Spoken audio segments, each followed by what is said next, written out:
Let's get down to business. Lovely.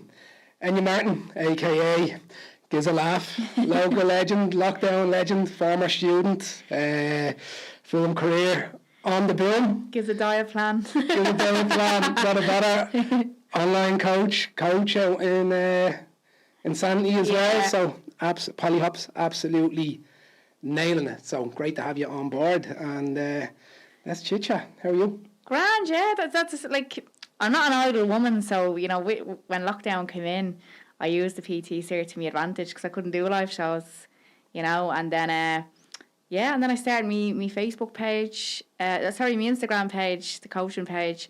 So now I have the comedy platform and obviously the fitness and exercise platform as well. Mix. Yeah, so it's weird, and you know when I actually first got into the whole like fitness like industry and stuff like that, you know, I always keep remembering Lorcan, which is one of the tutors in Image. Yeah. He was just like, you like fitness, so what is fitness then? What does it mean if you like fitness? And I was like, actually that's a good point, like, because it's not like fitness, if you know what I mean. It's exercise, it's you know, nutrition and stuff. It's such a broad word, yeah. But I think people thought I was taking the piss when I got into it. Like, I made a video to launch me Instagram page that I was doing, like, coaching. I was going to be based in Insanity.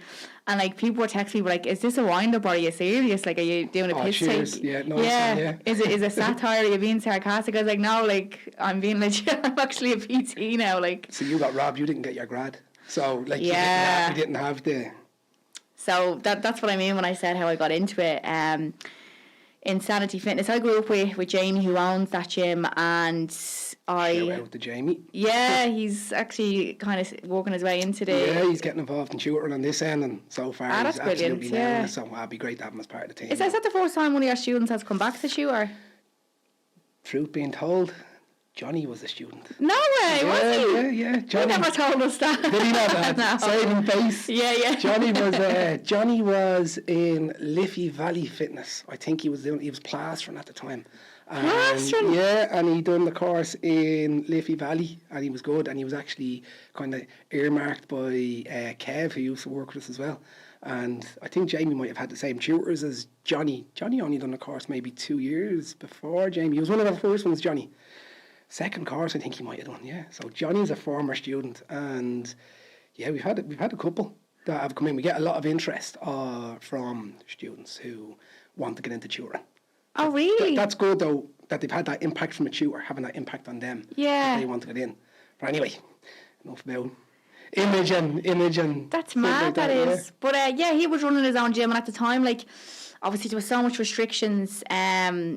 Because when I finished in January 2020, or was it 2020? End of 2019. Yeah. Sorry, January 2020, you started it in the end of 2019. Yeah, and then it was September 2019, yeah, and then like we finished up in January then 2020, and COVID hit in the March.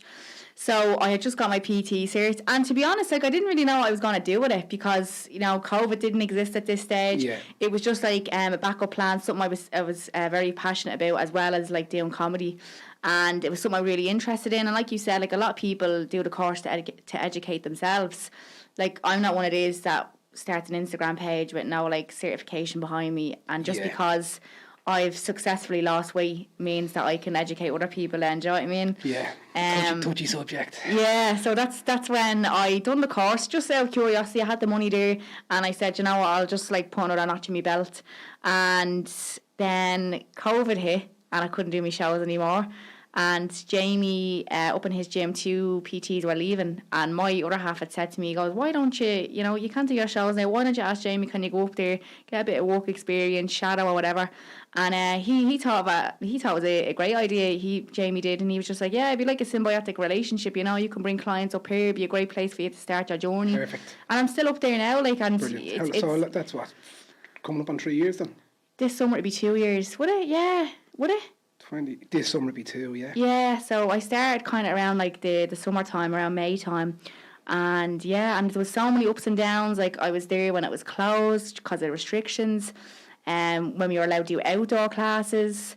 Oh, it was so much up and down, but now we're finally back to normal. Because Yeah. I had started there during lockdown, you know, like when there was so many restrictions in place, and it's great now that everything's Red back. tape everywhere, dodging. Oh, it was just a and then you nightmare. think you're finding your feet, and then bang. Bang, yeah. Gone again. Like every week we were all having conversations, being like, yeah, I think the gyms are gonna get hit this week. I think the gyms are gonna be closed, and it was horrible as well, you know. Yeah, and we were the same, trying to balance that with The unknown. students and the unknown and stuff like that. So did you have that so when you were actually sitting doing the course, did you have an idea that you were definitely going to go towards kind of insanity in Jamie and stuff like that? Or was it just not at all. training there and... Not at all. I didn't think even where was I going to start, where was I even going to walk. I didn't really have a plan. As far back as I can remember, I don't think I actually had a plan. What I feel I specialise in is online, and that was something I did plan. I was like, do you know what, maybe I might not have time to walk in a gym because didn't know COVID was going to hit. Thought my career could have taken off on the comedy side of things. And to be fair, it was. It is now, but like to be fair, COVID came right as you were sort of really... I do think to myself, where would I be now, you know, in my career, comedy-wise, if COVID had never hit? Because it was a big, massive roadblock. Everything happens for a reason. Yeah, and everything does happen for a reason. And I don't think I'd be sitting here having this conversation with you if you know, COVID didn't hit, because it did actually make me focus on, you know, actually going out and practicing in the PT industry.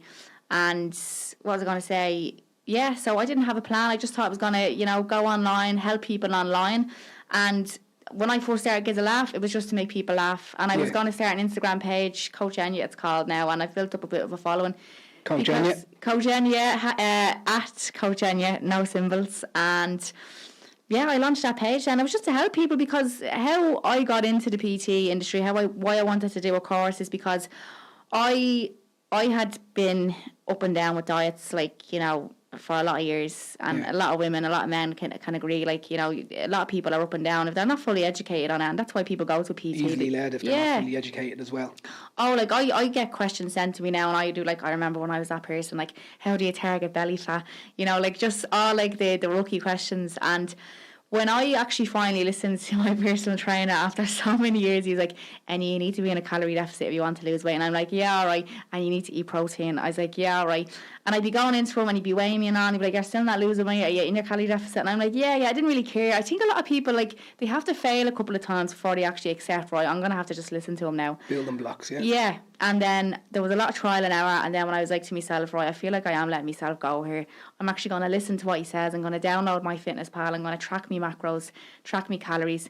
And the scale was going down a pound every week, and I was like, oh my God, this is actually so easy. Like, I was eating plain chicken and plain rice for years. I was like borderline starving myself, like, you know, I just, like, so many bad habits, and this is all I had to do, like, you know, flexible diet. And I was like, I want other girls to understand this is, I'm not going to say it's easy, but this is how simple it is. It's achievable. It's achievable, and it doesn't have to be like, you know, a juice cleanse. You don't have to give up carbs. You don't have to make these awful sacrifices, like never eat a curry again, never eat a chicken fillet roll again. Like, educate yourself, do you know what I mean? Hire a PT and listen to them, because, you know, a lot of them know what they're talking about, and they're there to benefit you and make your life easier. Yeah. So when I started seeing results, I started getting more interested in it then, and more in the exercise part of it. I was watching YouTube videos, you know, a lot of fitness YouTubers, who were like giving out information for free, you know, and I learned about calories, macros and stuff. Like, I was just educating myself at home, like, you know, in the evening time while I was getting trained. And I was like, I'm really starting to get an interest in this, and I felt like I want an actual certification behind me now, so when someone comes to me and says, how did you lose all that weight, I can actually tell them and like not feel kind of an imposter, if you know what I mean. Like it was just great. Like, YouTube's great. I've learned to do loads. I've learned how to edit videos on YouTube. I've learned how to, you know, I've learned a lot, like, but to actually get a cert and, you know, have something to stand over and back you up and stuff. I wanted to do a PT course then, and I was saying it to my own trainer, Craig, who was actually a past pupil. I think he done it up in Liffey Valley Fitness as well. And I was like, I think I'm going to do a PT course. And he's like, yeah, you should. And I was like, do you know what? It's I have nothing to lose. It's not like it's going to jeopardise my comedy career, you know. And I done it then. And I just searched Dublin PT courses. I think Image was one of the first ones that popped up. And I just inquired about it, and then, I signed up to it then within a week. Can you remember who you might have spoke to? I don't know, I think it could have been you. Really? Yeah, I don't know. I'm not too sure, but someone rang me when I left my details. And the great thing actually about this course is, as well, is like there's a payment plan, because some courses you have to pay straight up, and it's just it was actually great. It worked out great for me. It did, and and here we are now, like 2 years later. The payment plan side of things, it's like everything is bespoke. Everyone, it's the same as a student, it's the same as you, it's the same as like you just talking about clients there. Everyone is different, so it's the same for courses and finances and stuff like that. If there's an education provider that's putting finances before education, they shouldn't be a provider. Finance shouldn't stop someone from getting what they actually want. There's always a way to work through it. Like, even with clients, like sometimes some clients are able to pay a month up front, and then other clients are just like, I can only kind of pay by the week. And you have to understand that, like there's people have mortgages and kids and all that. So and you don't know what's going on behind other people's doors as well. Yeah. Especially now. It can't be one size fits all, like, so. So we came up on when you just searched randomly Dublin. Shout out to SEO. I'm wondering now, was it a paid ad or was it organic? Because I think my actual trainer had told me about it, and he had told me where he had trained, and I think I don't know whether I can't really remember now. I don't know whether I actually googled the name of the course or whether I just searched it. I just wanted something simple. Like, I didn't want kind of any bells and whistle. I just wanted to learn how to, do classes and be a personal trainer. And something that suits your schedule as well. Yeah, exactly. Yeah, because I didn't want it to be like a full-time thing, because I was like, what if I can't go some days, or if it's on a weekend? Daytime, didn't you? Yeah. So I wouldn't have been able to do like a weekend course. So it actually suited me very well. Like, and when they rang me, like, I don't know whether it was you or it could have been Simon, I'm not too sure. He had given me the option of like what was available, and I said, the Monday and the during the week course actually suits the best. So if that would have been if you probably made that call, would have been summer 2019. Could have been, yeah. Do you know what? It could have been, actually, because we had just, I think, moved into this place. So we were all hands on deck. So everybody was doing multiple different roles. Could have been any one of us, but whoever it was, they obviously sold it well. So happy days. And that, so you were saying you can't do weekends. Was that because you were still because of the comedy? Yeah. So that balance. Tell me about how what was the priority? Was it you gigging on a Saturday and a Sunday and having to get up on a Monday? So just in case anything had come up, in case do you do weekend courses? Do you? Yeah, we do. Well, now it's when you done the course, we get into that. But when you done the course, it would have been evening and weekend courses. Right. So someone might have done a Monday, Wednesday, Saturday, or potentially we could have done a Tuesday, Thursday, Sunday. So there would have been evening courses on. Yeah, so I was literally like, during the week suits me fine. Like when I was working with my own PT, who I actually started going back to just before Christmas, just for accountability. PTs need PTs, for accountability. But I was telling him, because I used to train with him during the week, and I said, like, it suits me because I don't really have a whole lot going on. Well, now that I work in a gym, I kind of have a couple of priorities now during the week. But I wanted to keep my weekends free in case, and evenings as well, because sometimes you get the odd gig down the country that could be in the evening, like an evening comedy club midweek. Takes a full day. Yeah. You're not going to be getting back until late yet. Yeah, and there was actually like a couple of occasions where I did have to miss like a class or two because of that.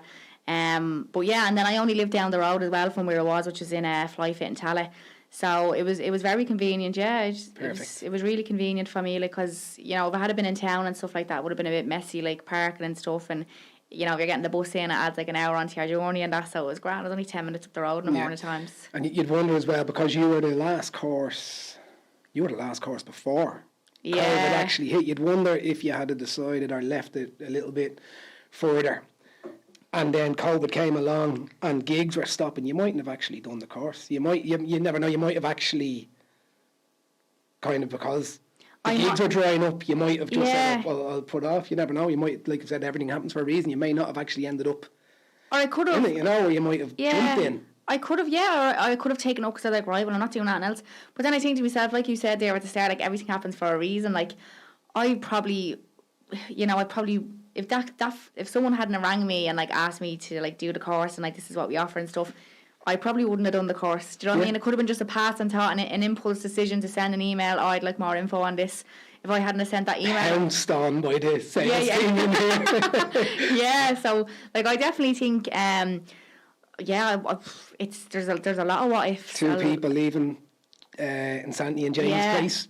Yeah. Just as you're not sure what to do. If I hadn't have done the course when I did, I would have missed that window as well. God knows where I'd be now. Like, it's a lot of what ifs. But I definitely think I made the right call, and I don't have any regrets about doing the course, because it actually makes me feel good, because I know we'll probably get into it later, but because there is a lot of toxic diet culture that circulates the internet, I want to be, because what made me interested in the PT industry is seeing people online on YouTube who weren't toxic, and they were giving out, you know, really good, positive information, simple, trying to help people. Yeah, exactly. And I was like, I want to be one of those people, and I don't want women, because I remember growing up, like, reading magazines and all, and like, and I was brainwashed as well, like stupid diets, like, you know, eat an avocado for breakfast, lunch and dinner for 2 weeks and lose 2 stone, and it's like, and women are so gullible as well, like, and men as well, like, when it comes to diets or nutrition. Men even more now, yeah. Yeah, and it's like, I can't remember the last time I picked up a magazine now, just because there's so much toxic diet culture in it, you know. And I want to be the voice that, like, makes women realise,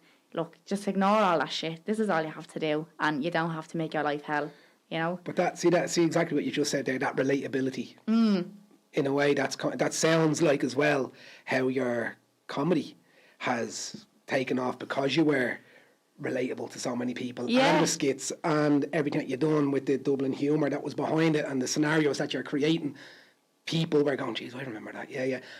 So that kind of relatability, it sounds like you're just a normal transferring girl, it across the fitness industry, yeah. Because I think sometimes it can be a bit, like, I'm on TikTok, and like, it's just very addictive, but I even still see people with, like, degrees or, like, doctorates, like you said, how to lose belly fat.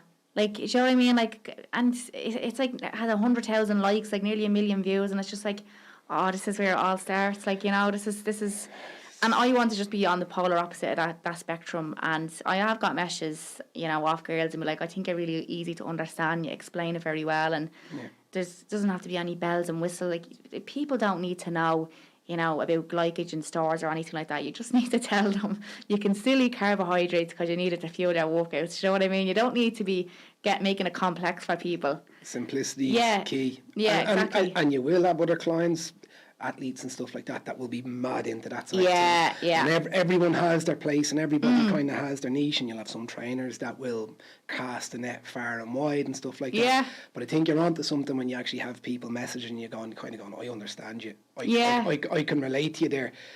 That's going to mean that it's going to be effortless for you. You're not having to go and try and find these people. Like, they're going to come to you as well, because they're going to relate to you, like, and then and you have will keep going. And you have people that are afraid to share information because, you know, they want you to pay for it, and it's just like, no, like, you know, build your audience, you know, get in, like, followers, well, not followers, but like people who respect you and who find you relatable and stuff, you know, and like build that relationship. And then, you know, if you want to take the avenue where you want to start, like, kind of selling workouts or plans or whatever, do that, but like, at the same time, still be true to yourself. Remember how you started, and it was by providing valuable information, you know, wanting to help somebody. Yeah, exactly. We would relay similar, like, from a tutor's point of view. Say it's almost, I call it, it's like the Nanny Syndrome. It's your clients, and I've said it to a few students as well.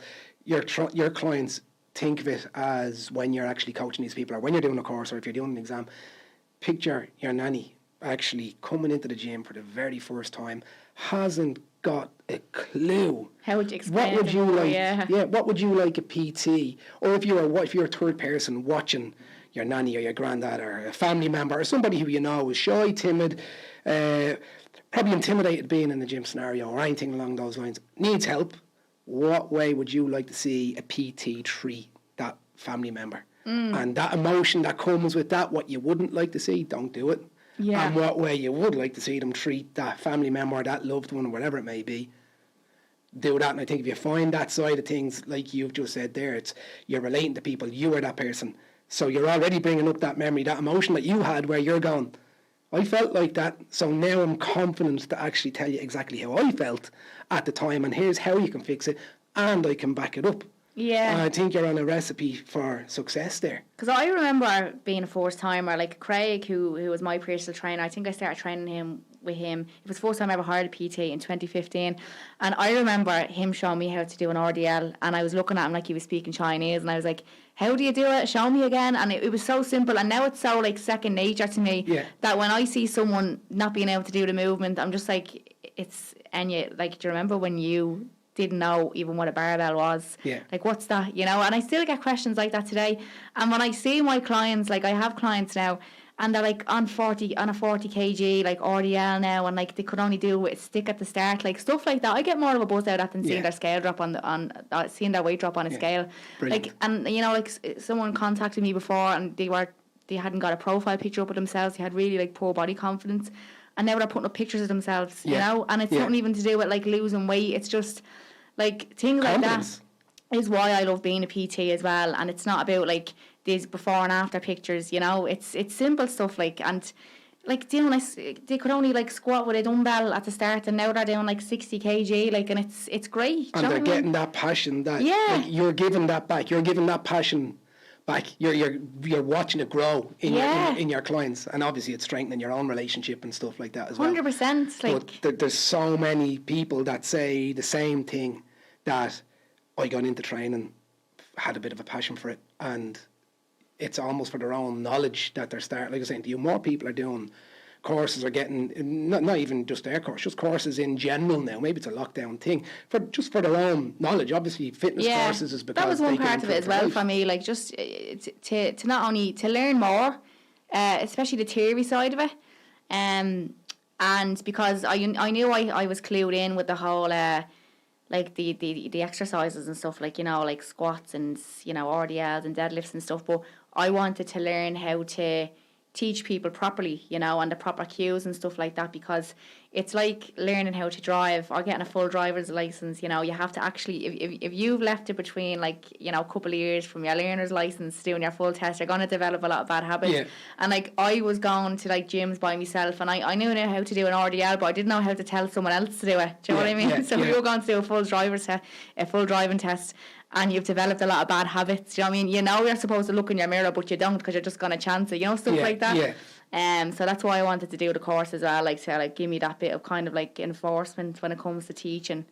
So Johnny, Larkin, your two tutors. Anyway, I don't want to go into like a lot of details on image. Like I said, we're interested in just chit chatting and getting to know you and why you're doing it and stuff like that. And I'm already seeing the picture of where you're kind of going with things, which is brilliant. And I think you're just going to have that natural success in the fitness industry, the same as you've had it, and are continuing to have it. You know? Yeah, because in school, like when I was in secondary school, I had a big interest in business studies, and then I went on to do marketing and advertising in IT tele.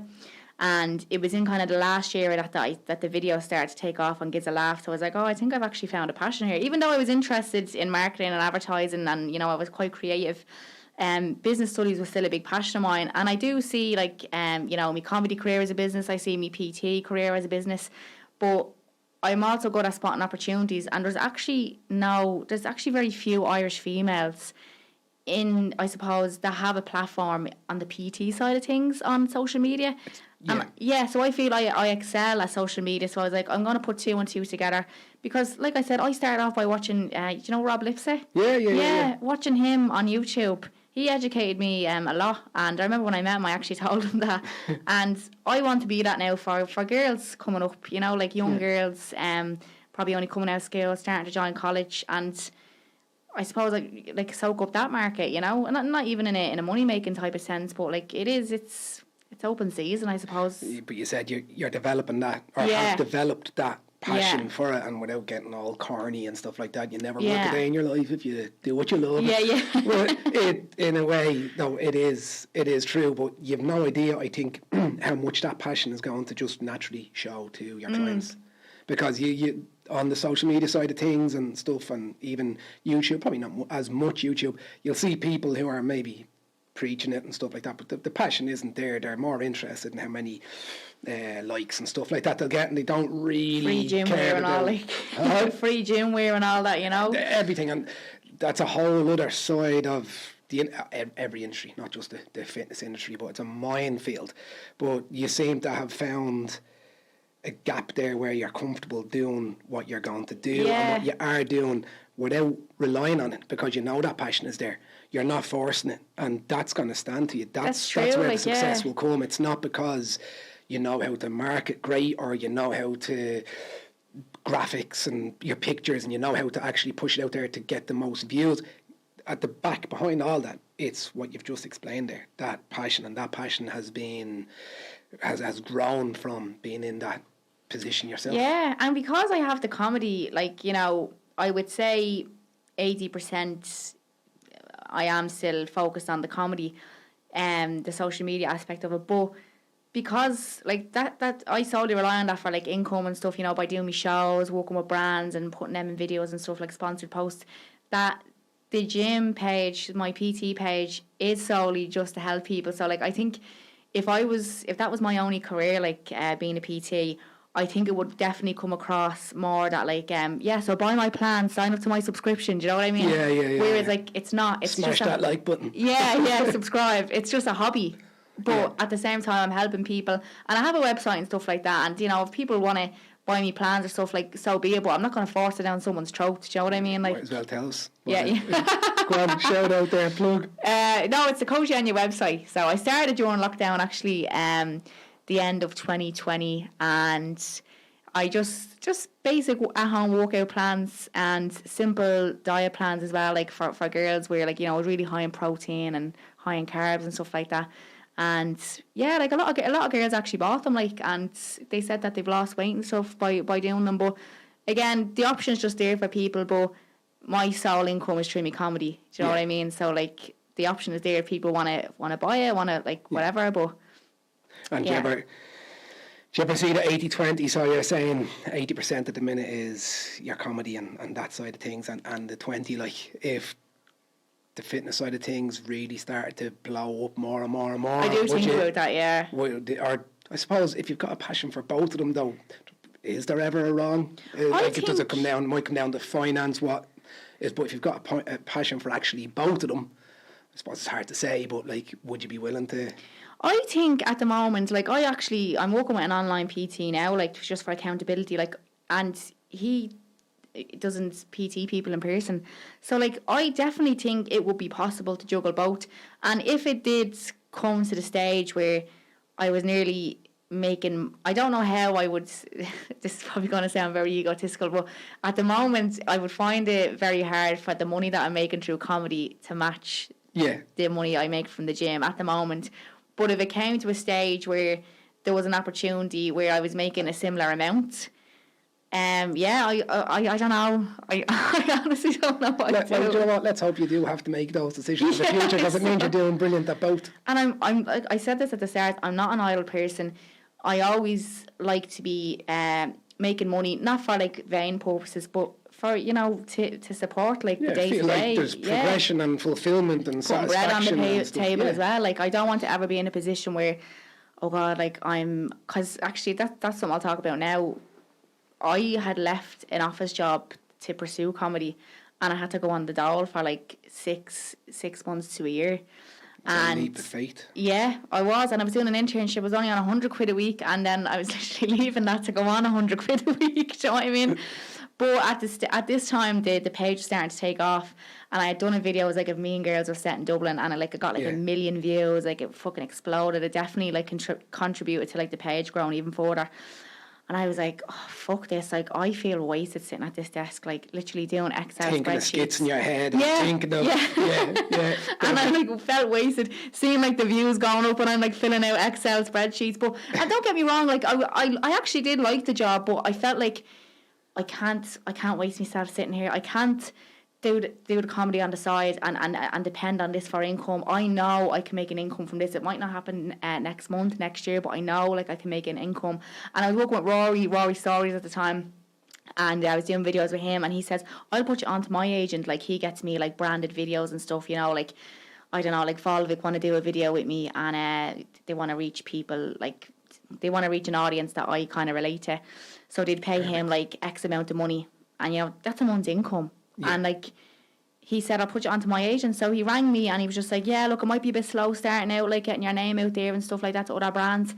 I'd say within about 4 or 5 months, I was getting maybe 2 or 3 brand videos. And then my actual manager contacted me then. This is after I had left. He's like, hey, my name is Vinny. I would really be interested in doing live shows with you. I hadn't done any stand-up at this stage. I was just like, not a chance. Yeah. I had done like a couple of little 5-minute slots in comedy clubs and I was absolutely shy. Looking back at the material now, like it was shit. And, you know, now I have an hour and 20 minutes of material under my belt, like when I'm doing shows. And I was delighted that I took that leap of faith because the opportunities that came to me that I would have to turn down if I ended up getting a full-time job in an office. Yeah. I'd be thinking, oh, well, I'm making 500 quid a week now at this office job. And then you're influenced by a financial decision and not following the passion. So I'm glad I was only on 100 quid a week. I'm delighted.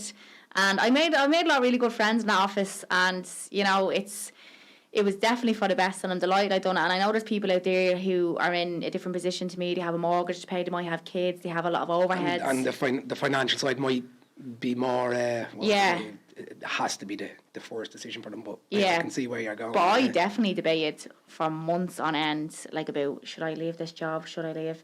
And I think what was the final bullet was I wasn't being kept on, like, and that was never like confirmed from the get-go. Oh yeah, you'll be kept on, there could be a chance you'll get a job after this. It was just 3 months and that was it. And then when it was confirmed then at the end of the 3 months, we're actually hiring someone who, you know, has 10 years experience or whatever, I was like, I'm out of here. I'm out here, that's a sign from God, like literally. And now I'm nearly getting a branded video every month. Like I'm in a really good position. I've done Vicar Street. I remember I used to drive by Vicar Street on the bus. I'll be there one day. Yeah, I used to manifestation. I'm telling you now, visualization. I used to drive by there. We're all about all that here. Yeah. I was like, I'm going to perform there one day. And this was when I was only doing like the little 5-minute slot at comedy clubs. And then my manager had contacted me a few months later. And then within a year, I was doing Vicar Street. Brilliant. Like it was very surreal. I was going to say, what was that like standing on the stage for the first time, or what were the nerves like? Very surreal, and I'm such a skeptic. Like I'm such a skeptic. When I hear people talk about this book, The Secret, and all, and visualization, I'm like, would you get away with that? But when you actually tell yourself something, like I'm telling myself now, I'm going to have 30,000 followers on my coaching page by the end of the year because that's how many people I want to reach and inspire. And when you keep saying, I'm going to text you the day it happens. Yeah. Remember that now, yeah. And if you put it out there and you say it like it does, it's like, that's achievable. Do you know what I mean? It's absolutely, achievable. 100%.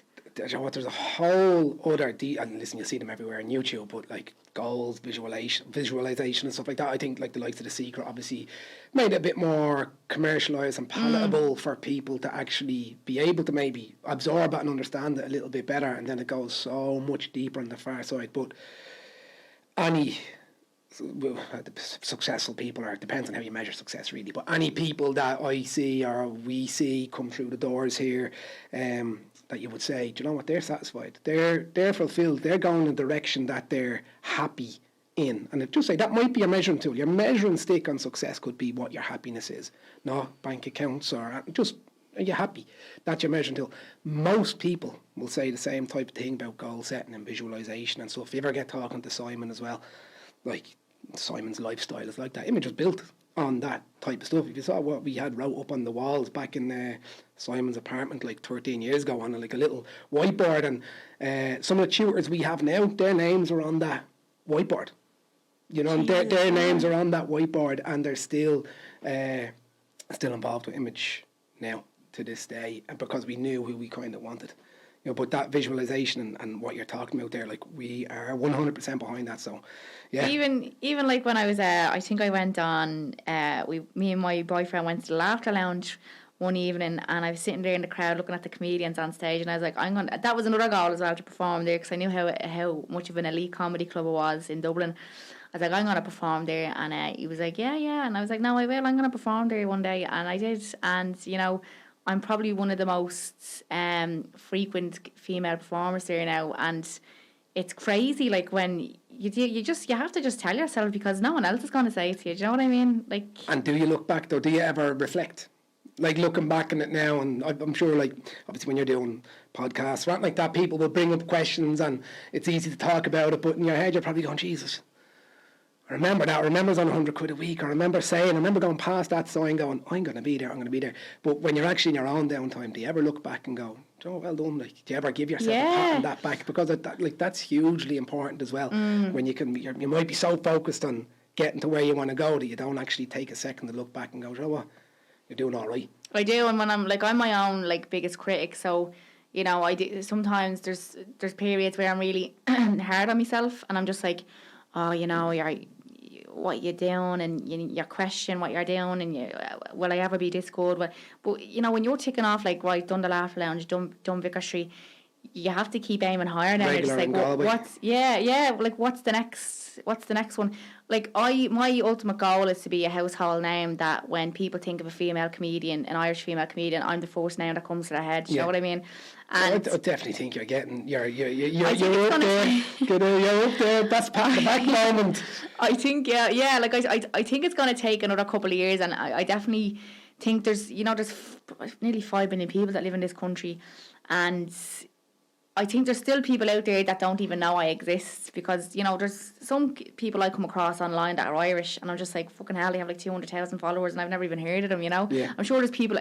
I find with rural Ireland it's harder to break rural Ireland than it is to Dublin, because my accent from the online side of things, or in an actual face to face. Both, because I think it's much more easier for someone from rural Ireland, like the two Johnnies. You ever heard of two Johnnies? Yeah.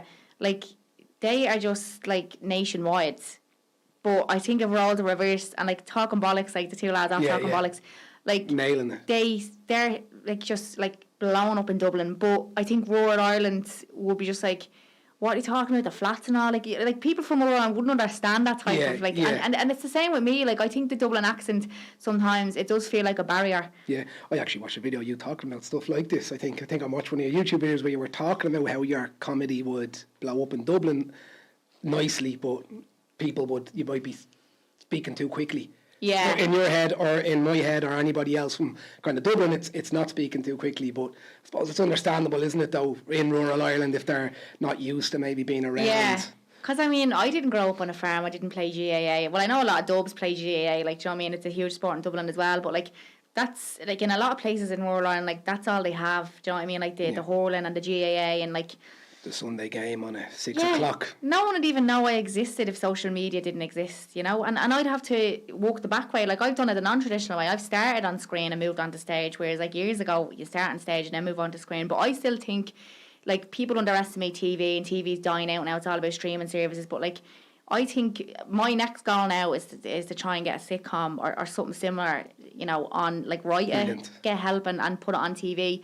And I think that's what's going to catapult me. Is that passion there already to go down that road, visualise it, write it down? Yeah, I am. I'm telling you now, I want people coming up to me in a shopping centre and be like, I seen the latest episode last night with fucking gas. I seen the latest episode. I do, and it's stuff like that now takes time and it takes years, but that's definitely another goal of mine, because I grew up watching a lot of comedy greats with my dad and stuff like that. And give us a...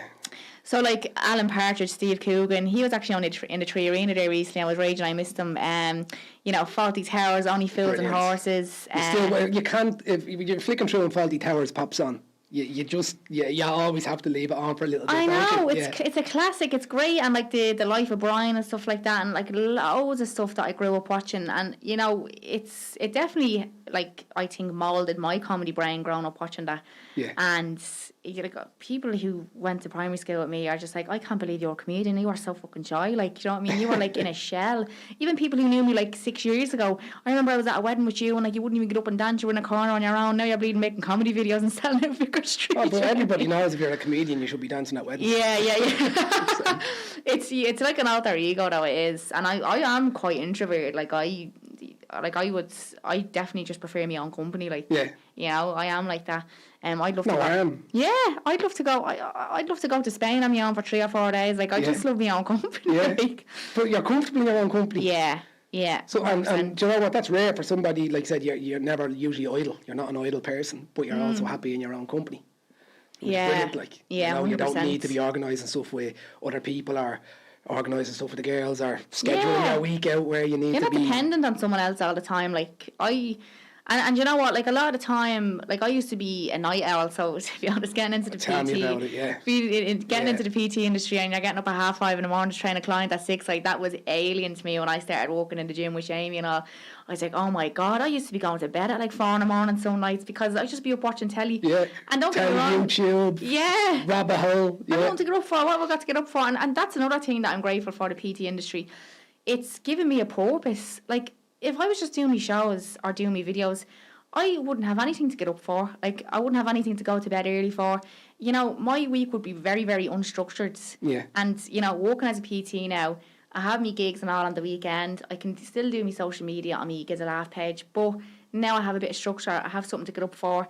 People rely on me, like, you know, for, I suppose you're like nearly like a therapist as well, like being a PT. Yeah. But yeah, it's definitely gave me life a lot more meaning as well compared to just the comedy. The structure is huge though as well. Oh yeah, big time, yeah, because I remember during lockdown, my other half now, he has a normal 9 to 5 job. He's a chef, like, and he has great hours at being a chef. Like, he's an industrial chef, so Okay. he would work in like a kitchen in a solicitor's firm or whatever. And when he's like a creature of habit, so when he couldn't get up and go to work and he had to just sit around the house and there was nothing to do, Disaster. nowhere to go, like, oh god, like he was just in a black hole. Like, it was awful for someone like that. Yeah. And I think routine is definitely key. And I think someone who doesn't have a routine, who's used to it, like, you can slip into depression and stuff like that. Like, Yeah. it's I don't know where I'd be, and I know I said it at the start, if I didn't have this PT job behind me. Like, I think my life, yeah, I think I'd be in a very different place Even than from I a am. mental Yeah, perspective. 100%. Like, Yeah. I really, it's very hard to say where I'd be in life now. Like, You're not the first and definitely not the last to say it. And unfortunately, we see more and more young people coming through the courses, and the mental health side of things Yeah. is growing in the country. And thankfully, the fitness industry can help that and stuff. But I don't know, lockdown doesn't help it. Just like you said, your better half there, your other half there. Yeah. Pardon me, your better half. Yeah. Your other half. Don't give them big heads. Yeah. People like that have a routine, and it was just thrown upside down. Oh, Yeah. like it's I even felt it myself, you know.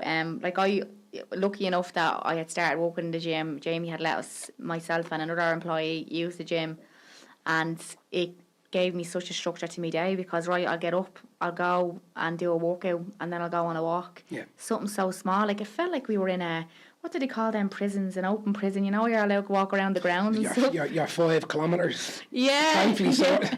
to have 5 kilometre swords isn't too bad. And I think at that stage it was golf courses open as well. So I think we had a golf course within 5k. So Yeah. we were all right. But people just went doolally. Understandable though. I think we're only starting to see the effects. Oh, it just ended on a now. random Thursday, like everything just Yeah, back we're to done. normal. Yeah, we're we're done. done. Yeah, Cheltenham's happening yeah. soon. We're done. Yeah, that's it. Give them 2 days for Paddy's Day and tell them to get up. Yeah, we get an extra bank holiday and all. But, like, do you know what? Even I train up in a gym beside me, and, like, I love being in that environment because you're seeing other people wanting to better themselves, and Yeah. like, there's a lot of people there who want to help you. You know, they might see you struggling, like with you know, a bench press or something, and they'll come over and they'll help you. And it's a very supportive community, I think, even just among a bunch of strangers. Yeah. It is. It's a really nice environment to be. So I know a lot of females can probably have a negative connotation with, like, public Yeah, gyms. it's starting to change. Yeah, it is. Yeah. It is. And you know what? It used to be just women doing cardio all the time. Yeah. Now I'm going into the gym and I'm seeing girls doing fucking 100 kg deadlifts and all. It's brilliant. It's great to see.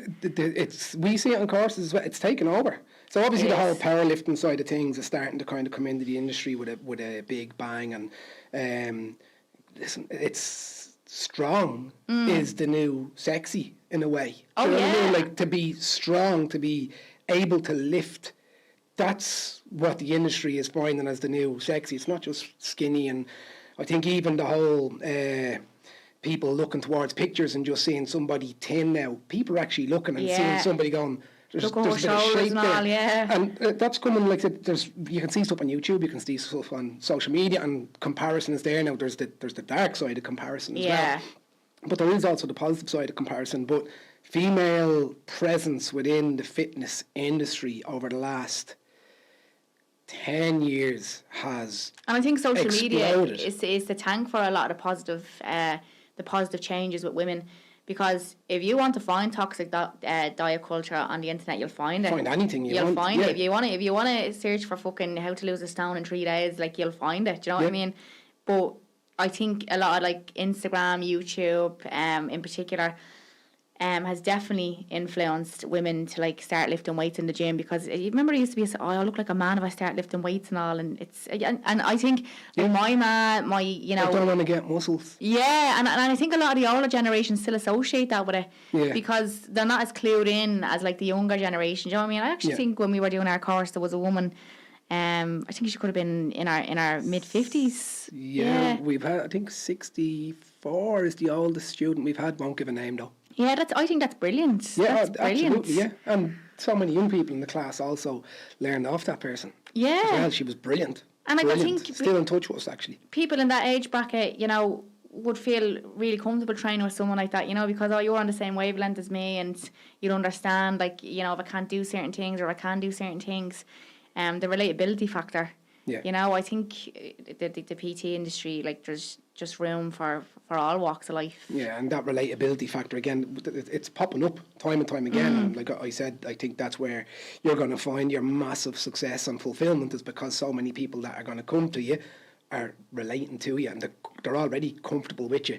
Back in the day when it was commercial gyms and stuff like that, there might have to be an assessment, and there was no social media, so you'd go into a gym and you might book in and you have to get an assessment before you can use the gym, and hopefully you get a good trainer and you click with that trainer. You might look into hiring a personal trainer, and you hopefully blend with that personal trainer and it works and it becomes a success. Whereas now the people that I think, and males and females, that are going to probably come to you for your training already have that guard down, because you're given an honest sense of yourself. There's no real bullshit with you. Do you know what I mean? You said you want to be that honest, true voice. They're not coming to you and you're going to be in the middle of 10 photo shoots with sprays and the perfect camera angles and stuff like that. You're not even going to get back to them. You're actually relatable and the guard is down. And you know what, actually, I put up a picture on my coaching page there, because I'm in like the stage of, like, in a deficit and, like, build a muscle, like, trying to do that simultaneously.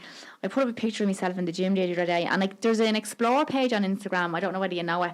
It's like a timeline, but it's like anything that you might be interested in or you've engaged in in the past. There's like I don't know whether you know, it's an explore page, so a lot of stuff will pop up that's, like, similar to your interests. Adam knows that one inside out. Yeah, so you're not on social media, no. But so basically, yeah, it's just like, it basically goes off what you've been liking in the past, and then it'll show you, like, a grid of, like, you know, I don't know, if I followed someone who, you know, is really good at doing deadlifts, stuff will start appearing on my timeline then of, like, other people relatable stuff that you might be interested in. The algorithm, yeah. So I just started getting, like, followers, like, and I was like, how am I getting, like, I must have got about 40 followers in 24 hours, and I was just like, did someone share one of my posts? And you can actually go into the insights. Right. I went into the insights on the picture of myself, and a lot of them came from the explore page. So, like, I'm showing up on strangers' pages, like, that, another way to, like, reach people, do you know what I mean, who may have an interest in the gym. And yeah, they were texting me then and asking me questions. Do you do online plans and stuff like that? Do you know what I mean? Something so simple. Yes, I absolutely do. Yeah. Like, and that's actually another thing. If I was to go online, I don't know. I still have to figure that out. Do you know what I mean? Would I have time to, like, take on online clients? I can't make a promise, like, charge someone an X amount of money and then not be able to commit. Do you know what I mean? Again, that's why you're going to be successful, though, because you're already questioning yourself about that. Yeah. It's not quantity, it's quality, and you're not willing to compromise in that. So even the fact that you're asking yourself that question first, what if would I have the time to truly take somebody's money there? We've seen them all on social media where it's the more you can get, the better, and the quality isn't there, and they don't genuinely care about the client as much. So yeah, and it shows in, like, the feedback and stuff like that, and their level of interest in you. Do you know what I mean? Like, I would be much more interested in seeing someone go up 10 kg in their squat over 3 weeks than I would with the scale. And I think that's another thing as well that's very toxic as well. Like, a lot of women are obsessed with the scales, and I used to be as well. It's kind of inherited, isn't it? Yeah, it is. And it's just like, when you actually sit down, and this is stuff I want to make videos about, stuff to make people think logically. I'm just like, if you were to, like, take your clothes off, take your watch off, like, remove your hair, like, that's probably a kilo or 2 kilos in itself gone off the scale. Do you know what I mean? So it's a way of all of you, everything, your organs, your bones. Fat loss can only be measured by pictures, measuring tape, probably an element of the scales, but like it's just, I think too many women are focused on that. Focus on your strength, your appearance, how your clothes fit, how you feel. You know? Yeah, but again, there's your measuring tools. Exactly what you're talking about. Like what is the goal? What is your measuring tool that you're looking for your success? So maybe somebody wants to just say, I just want to see myself on the scales at X. Yeah. All right, fair enough. But like you said, for the majority of people, I want to feel better. I want to be able to hold my kids without aches in my back. I want to be able to run around. I want to be able to wear clothes. I want to be able to walk into a shop and just shop from the normal section, be comfortable and all that type of stuff. So, like, scales can be a disaster. I think the last time I stood in the scales, or most of the time I only stand in the scales with the suitcase in my hand to see if I'm overweight, if I'm over my baggage allowance. And do you know what? See the way you said there about like older people and like pains in their back. Like my mum was getting out of my car there the other day. Like she's 65 now, and my boyfriend. I love your mum, by the way. Oh really? Loves her, yeah. I'm actually going away tonight with her. I am. We're going to Johnstown Estate, so give you a couple of stories up for her. But yeah, she was getting out of the car. She was sitting in the front, and my boyfriend was in the back. And he go like she was taking her time getting out. Like it was like she was getting out of a hole trying to get out of the car. He's like, Jesus, like she took her time getting out of the car there. Like, what age is your man now? And I was like, she's 65. Yeah, you can see it. And I go, see, God, that is why I'm lifting weights now. I don't want to be like that, struggling to get out of a car when I'm 65. Yeah. Like, I don't want to fall and have to wait for an ambulance to come to pick me up off the ground. Yeah, I want to be, and you know, like that's another reason why women and men should be lifting weights and resistance training. It's gonna catch up on you in years to come, and you're gonna be fucking delighted. Like, you know. Mark that you just met there inside in the gym, he's actually personal training my dad. At the moment, my dad, long story short, is close on a year ago, pretty much snapped his 2 quads, knees, went. Yeah, so, and he wouldn't have done anything like that. Now he's in training with Mark, functional training, strength training, stuff like that, and he's a different man. But he's stronger now than he was before the fall. You know, but even from a mental point of view, to have that focus on, like he won't miss a day. He actually fell out the door.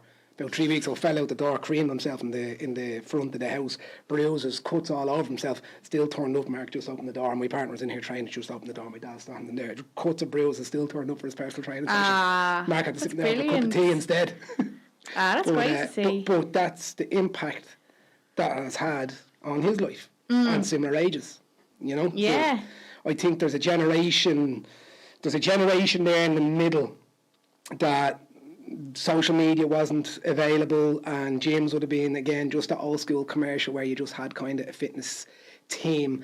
And now that social media is there, and it does get an awful bashing, social media as well. And in fairness, I've never had a personal account, but I just don't like, obviously, some of the stuff you do see on social media and the comparison side of things, and we'll get into that.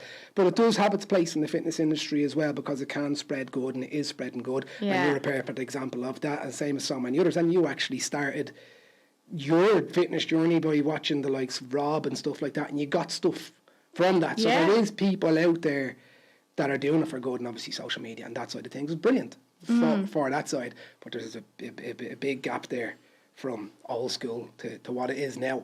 But going back onto the female trainers and their presence in the fitness industry, Jesus, it's huge. We even see it on courses. There's more interest from females looking to get into the industry than males. Really? If you were to spread it out, I'd say, if I was to ask Adam, on average, I'd say it's about 60-40, maybe 65-35 female to male. That's just from, say, lead generation. So the impact that females are having in the industry is having a knock-on effect to people who are looking to get into the industry, more and more females. So it's nothing but good.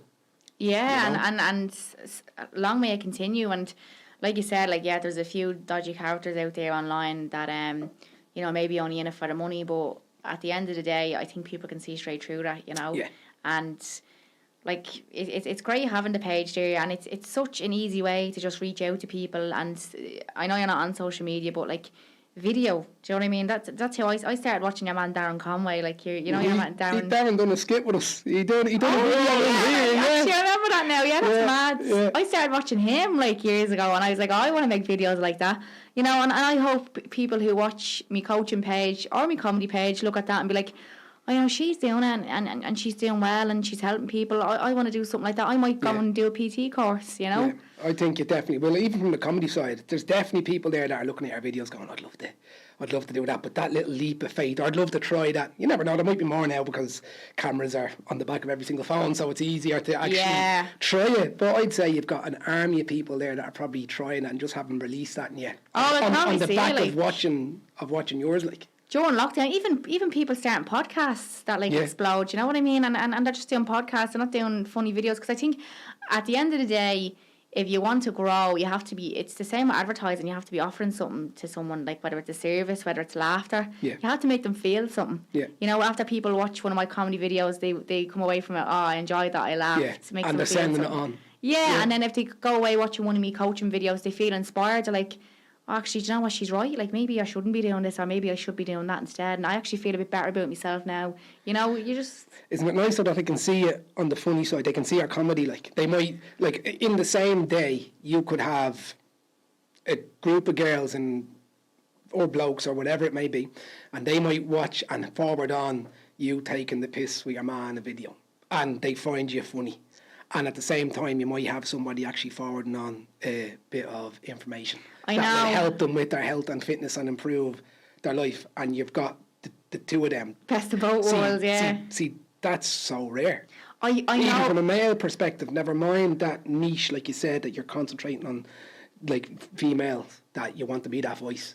I still feel though, I don't know whether it's all in my head now or I imagine it, but sometimes I feel that it's hard for people to take me seriously, if you know what I mean. People are just like, oh yeah, she's funny and all, but like, what, she's a PT? Like at the start. I couldn't take her serious. Like, yeah, but it's like, I think sometimes I need to really prove myself by like following a good balanced diet and you know, showing myself in the gym and being like, I can do both. Do you know what I mean? It's like I'm nearly proving a point. I was like, I can do both. I can like sell out Vicar Street, but I can also like build your glutes. That's a quote. Yeah, that's my slogan now.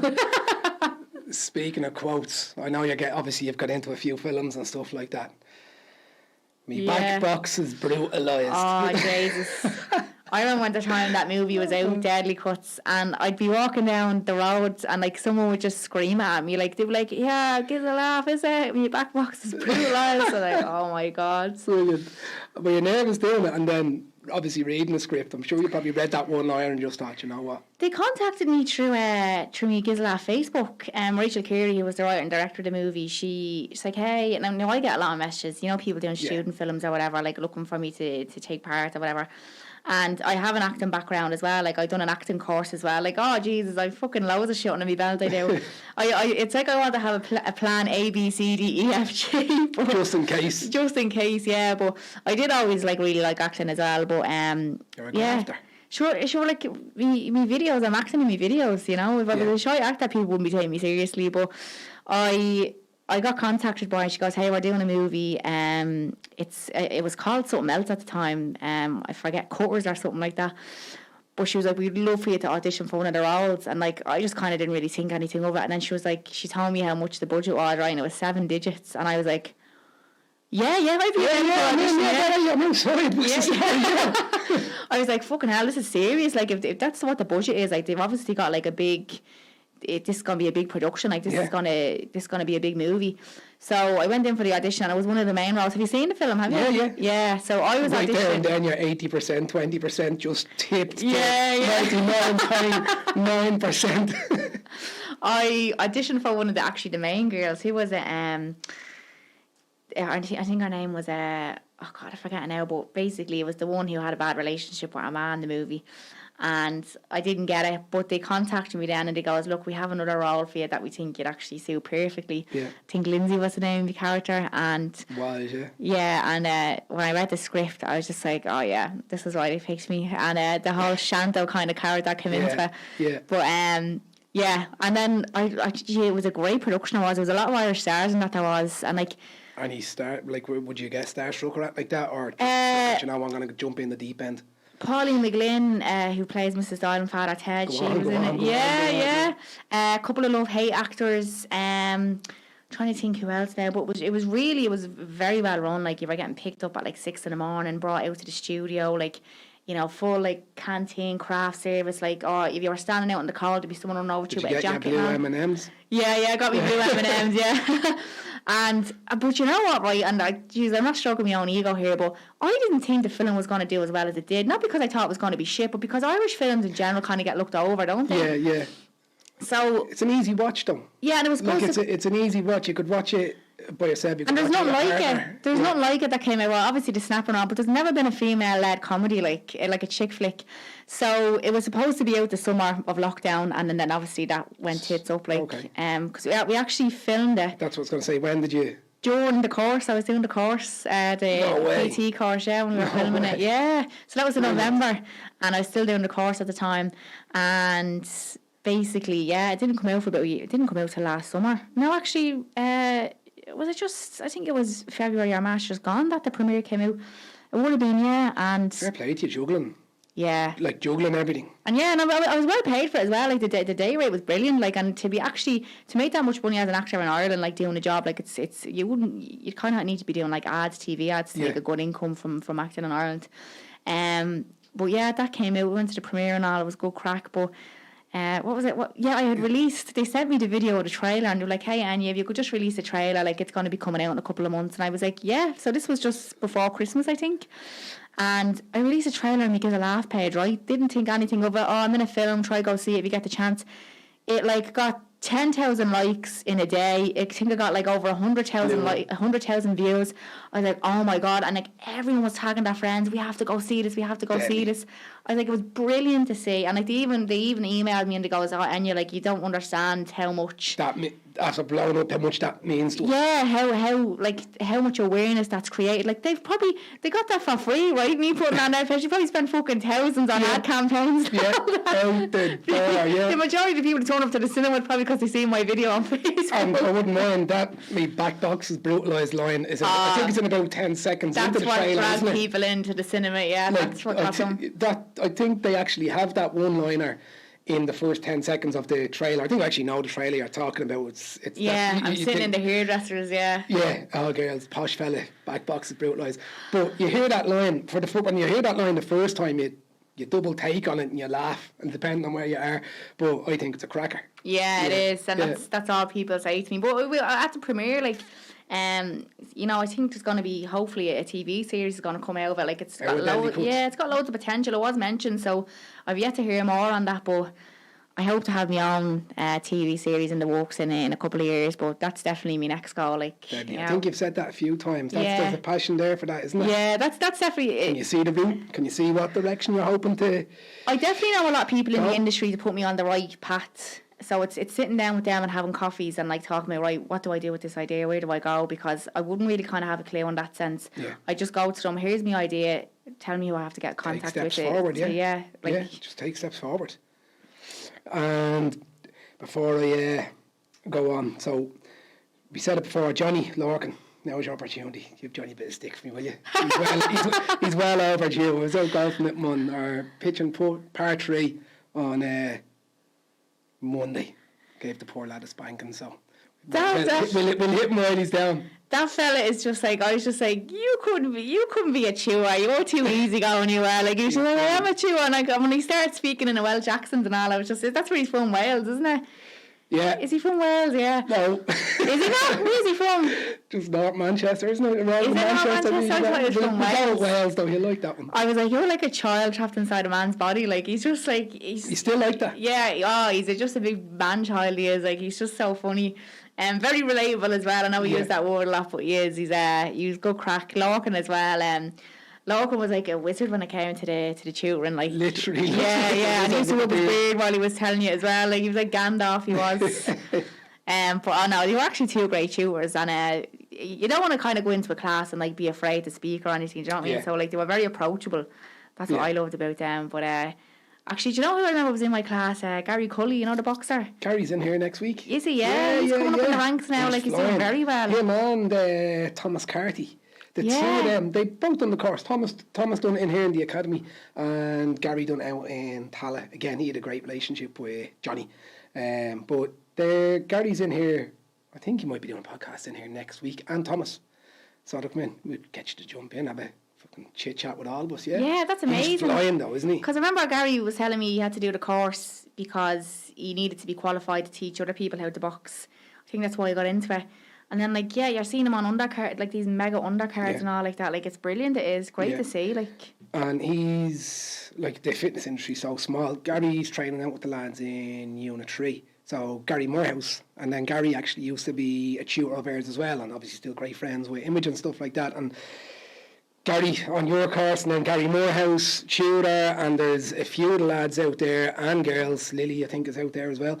That it's all just linked in. But like from Image's point of view, even having the friendships that are built in classrooms, knock on a few years later and see how they're getting on. yeah. And still know stuff about your tutors and still know like what Johnny's like or what Larkin's like and stuff like that.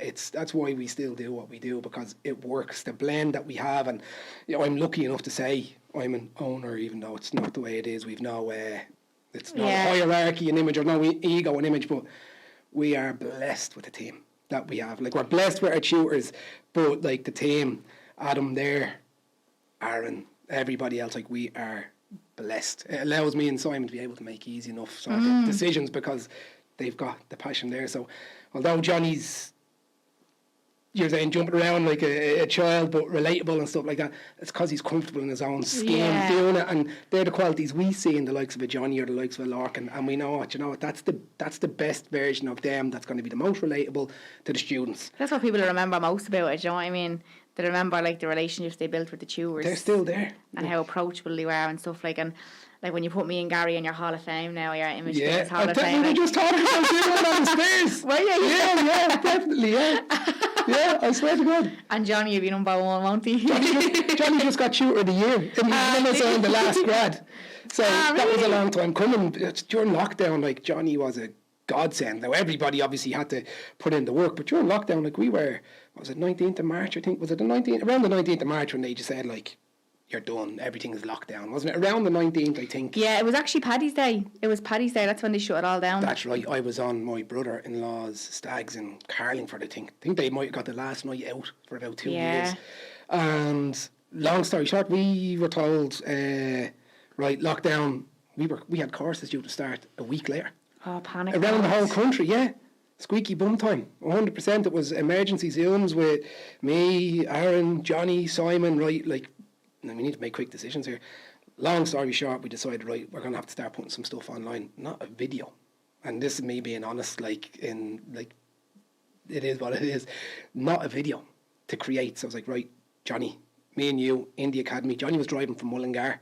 This is like, we managed to get like 4 weeks ahead of ourselves. So we started creating the online videos using Loom and stuff like that, and then the 3D versions for the anatomy, physiology and all that. So once we had some content created, quick phone call to Aaron to say, right, we're going to push it back. Myself and Simon made the decision, we're going to get in touch with, I think there's 180 people due to start the following week. So they were phone calls that went out to say, we're going to push the course back. I think it was only like a week or two, but that was to give time to start creating the content. And that was the first blended learning. Everyone's doing blended learning now. But I think a lot of people kind of had to just think on their feet, didn't they? They just had to literally play it by ear and just be like, right, we're just going to have to wing this, like, you know. That's camera you're looking in, or that camera that's actually on you now. Same camera set up in the room inside. Johnny coming down from Mullingar, like, once, twice, 3 times a week. Myself and Johnny filming stuff, me bringing it home, editing it, putting the wording on it, creating it, putting a Loom over it, and then creating our Google Classroom. But Johnny, during those periods, he was everyone's tutor around the whole country. So he was the online presence. So if you were in Cork, Galway, Wexford, anywhere, he could be in 4 places at once. He was who they saw every night. So Johnny's famous phrase is, how you doing, guys? Hope you're well. So that became a thing. That phrase. But that's why Johnny got going back onto the grads tutor of the year, because it was the first grad we've had since pre-lockdown and stuff like that. So all the tutors obviously put in the effort, but what Johnny done during that lockdown period was just insane. I don't know how Amanda hasn't burst us from taking so His much. head's like. exploding listening to this now. Do you know what? It's true, because I was just giving them stick about the pitch and put anyway the other day. So. But no, they are good. So, listen, advice-wise, anybody looking at getting into, enough of the fitness side of things from us, anybody looking to get into either the comedy side of things, 16 years of age, say, on social media, is comparing themselves to everybody, like, what would you say to them? What would you do? I think definitely confidence goes a long way. I think people... I think you just need to be really, really, really believe in what you're telling people. Like, when I'm doing a comedy video, I really, really believe people are going to find this funny. And, you know, and I might not come up with an idea on the spot. I could come up with it last week, and I'll develop it over a week, and then I'll put it out. And you really, really have to mean it and really, really believe in yourself when you're doing the video. And it's the same with fitness. Like, if you were to do, like, if you wanted to kind of start online, like start an online PT page or help people like I am at the moment, like, just be relatable, be yourself. You don't have to put on an accent. You don't have to sound smart. Yeah. Just, you know, imagine you're talking to one of your mates and you're trying to explain it to them. Because only a PT will understand the language of a PT. Do you know what I mean? So, the nanny effect. Yeah, in any effect, yeah. So, like, it's just being relatable, being yourself. I think definitely believe in yourself and just be yourself. Because you can't fake being yourself. Because, I mean, if I started off my comedy page with an accent and pretending I'm from Clontarf, like, do you know what I mean? That's very hard to keep up. When you see it on reality shows, people going in pretend to be someone they're not. I'll give you one guess where Simon's from. Oh, no way, Clontarf. Oh, yeah. Mum. I think it's actually Mumsy. Oh, is it? Yeah, Oh, Mumsy. God. Legend of a Mumsy, though. But What about yeah. the balance from your coaching now, the 80-20 that we spoke about, the balance from the coaching, the online and the actual in gym side of things? Can you see you go more online, or do you actually enjoy the face-to-face now as well? I think I have myself to blame as well, because my life is so sporadic. Like, I could get an email today about, oh, can you come into the radio station tomorrow and, you know, be on 2FM and talk to the two Johnnies. It's very hard for me to kind of plan a week. Do you know what I mean? So I think if I just get a bit more structure in my life, okay, so Monday, Wednesdays and Fridays, gizalaugh, I'll just devote my time to that. Yeah. Tuesdays, Thursdays, Saturdays devoted to the coaching page. I think if I was to get a structure like that, I could definitely juggle the two 50-50, you know. But again, life sometimes gets in the way, opportunities come along, so it's yeah, you have to play it by ear sometimes. The sitcom will That's take it over. definitely, yeah, I'm telling you now, I'm going to start talking to people, because I think by not talking to people, I keep putting on the long finger, so you'll see it now in a couple of years. It's a great idea. And then from your own point of view, I know, like, we talk about social media and comparison. Do you ever compare yourself to anybody, or do you try and just generally not do that, just be Enya? I find it very hard to watch other comedians, like, on TV. How did I not think of that joke? That's such a good joke. I can never use that joke. I can never use that. Like, you know, that's a cracker of a joke. Yeah, like, sometimes I find it hard. It's like I nearly envy them. Yeah. And there is a lot of comparison as well. Like, but you have to, I've seen this quote before, you can't compare your chapter 3 to someone's chapter 30. Do you know what I mean? That person, like Kevin Bridges on stage, he's doing this fucking years. Like, you're only coming up the pipeline. One day you're going to be as good as him, if not better. So you have to kind of think like that as well. And then with the gym industry, do I think there's people who have more knowledge than me? Yes, like, I think it's a learning curve. But do I think I'm more relatable than other people? Probably. You know, absolutely. I'm sure like there's girls out there who could come across as quite intimidating. You know. Yeah. Even though they mightn't be. Yeah, exactly. Like I said, perception is so big. Yeah.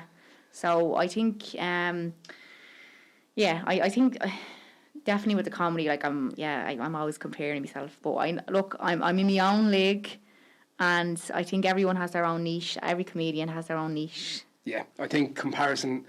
You gave one quote there. The quote I always see in comparison is the killer of joy. Yeah. So many people, unfortunately, as well on social media, especially, like, that's why I asked the kind of query around this sort of 16-year-old type of thing, because it's just so easy for them to compare themselves to somebody else. And we can all do it. We can all compare ourselves. You want to find, it's like Google. You want to find somebody who you think is better than you, better looking, in better shape, whatever, you'll find it. If you want to find, and it's never the reality, like. No, and if you want to find somebody who you might think, oh, they're not doing as good as me or anything like that, you'll find it, but you're not going to find happiness. A comparison is just the killer of joy. If you're happy in your own skin and the direction that you're going in, if you're happy with how you can help other people, especially in the fitness industry, just push it, just go that way. You know, if you compare yourself to others, you're never, ever, no matter what you get, you're not going to be happy. No. Like you said, you want to go down your own sitcom route, like, brilliant. You're not comparing where you want to go to somebody else. You have your own idea of what you want to. And I think no matter what you make or what you produce, someone's always going to be like, oh, that's a rip off of this, oh, that's a rip off of that. Like, no, it's this, and it's, you know, your own stamp on it. Yeah, I remember Ed Sheeran was sued like only there recently for his song sounding similar to something else, and he goes, I think there's only like, I don't know how many. I can't remember which song it was though, but yeah, I remember it all right. I don't know how many music chords there is. Let's say there's 10. He goes, there's only 10 musical chords that you can use. At one stage or another, a song will sound similar without even meaning to, you know. Yeah. So it's the same way. You know, just all the soap stories and all, they're always fucking rehashed. Yeah, you know what I mean? exactly. I'm fairly sure there's due to be an explosion in one of them soon. Yeah, or an affair or something. Yeah, there's definitely a train crash due on one of them or whatever like that. Or someone's getting buried under the patio again in Brookside. Some bad gaff. I used to love Brookside. Brookside was a cracker back in the day. But again, all that television's dead now, really, isn't it? It's what are you watching these days? I don't really have an awful lot of time. I actually started watching Breaking Bad for the first time ever. First time ever? Yeah. My boyfriend had watched it like twice, and he goes, "You're watching it with me for the third time, right?" So like, you just keep. Did you watch the episode yet? No. I still have to find time to watch them, but it is very good. He's sitting there freaked at night time, going, "I can't watch the rest of it." But you hurry up and watch that, will you? Yeah, I find like I have to be in a certain mood to watch to be like, right, am I ready to sit down and commit myself to these 12 episodes? You know, Yeah. Am I willing to sit there when the episode ends and it comes up and you see the little you see the next episode? Can I resist? You've got about 6 seconds to decide, am I going to go to bed? Am I going to press off remote control? And it's like countdown. As soon as it hits that. That's a video idea in itself, that is. The sweat coming down. It's genius from Netflix. Because it makes, I was talking about this the other night, it makes watching a full series easy. You can literally press play. Say on episode 1. And then for the next 12 episodes. Your hands are free. You can just relax and watch it. It does it itself. Oh no, then it pops up. Mode. Yeah. Are you still watching? Of course I am. I'm moved. You're in a proper binge.